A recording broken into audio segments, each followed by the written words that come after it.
Hey,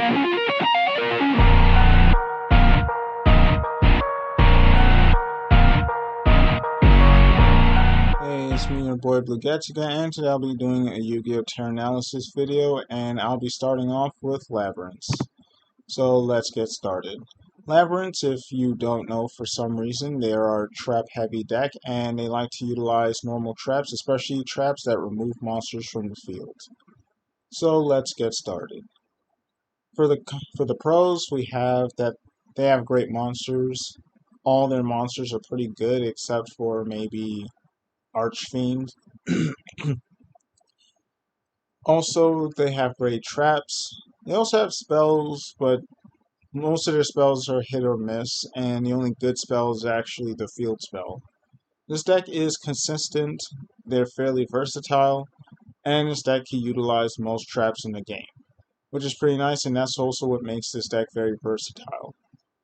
Because like this deck, all it requires is to use trap cards that remove monsters from the field, which a lot of them in the game do, and even and it can even utilize traps that don't exactly remove monsters from the field very well as well.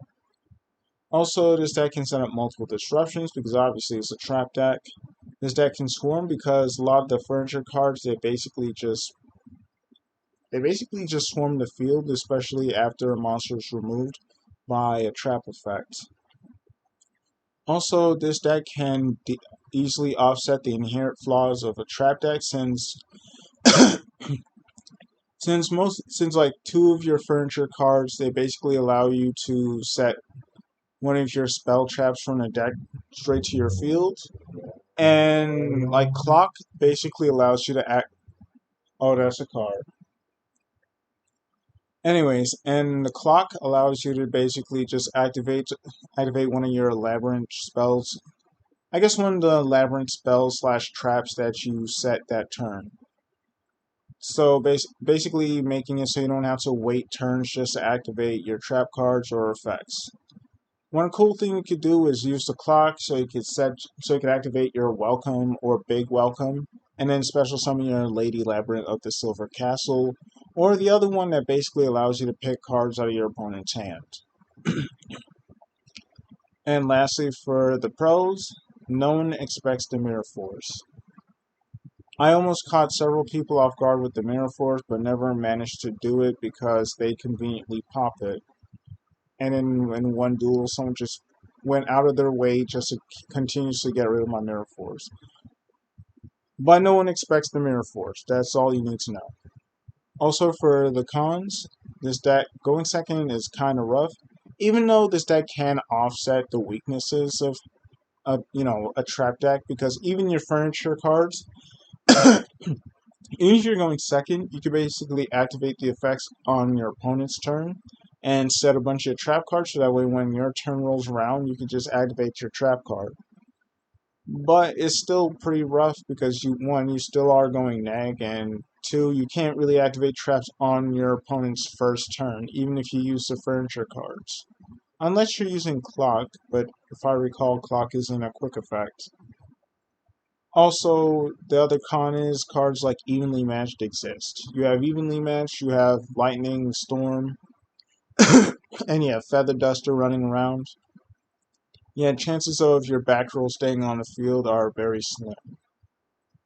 For the stats, I give this deck a 2.5 out of 5.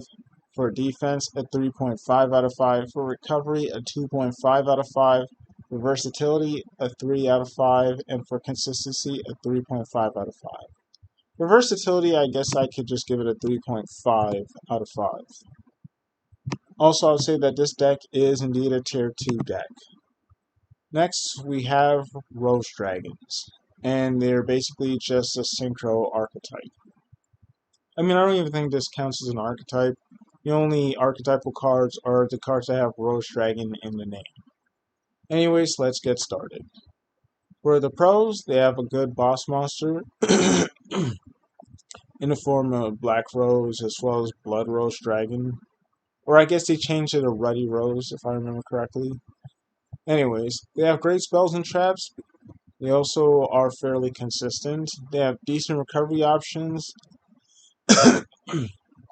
Because you also have your World Chalice, not World Chalice, World Legacy that basically allows you to special summon a dragon from your graveyard, as well as that one that one black yeah, I think Black Rose card that allows you to special summon one of your roast dragons, which is pretty nice.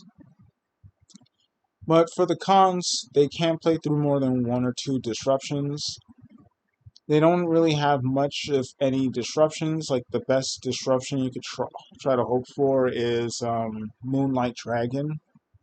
Also, this deck cannot really deal big damage because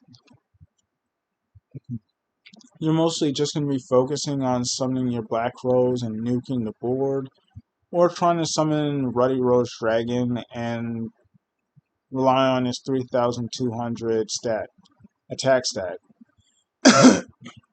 But you can't really close out games that much with Rose Dragons. They're more like a. I would say that this deck is more like a. It deals with attrition. I guess that's. Yeah, it's more like a war of attrition with this deck. But nowadays, decks can pretty much close out games fairly easy and also go into a war of attrition. Also, this deck struggles against floaters and tower-like monsters. Like if a monster cannot be destroyed by card effect or targeted by card effects, this deck is kind of shit out of luck. Anyways, for the stats, I'd give it a 2.5 out of 5. For defense, a 2.5 out of 5. Recovery, a 3.5 out of 5. Versatility, a 3 out of 5. And for consistency, a 3 out of 5. And this deck is a tier 3 deck. It's not really powerful. It's not really that powerful. It's more like a casual thing you could just bring to your locals and potentially have fun with. Anyways, it's been me, your boy Blue Capsica, and I'm out. Later, losers.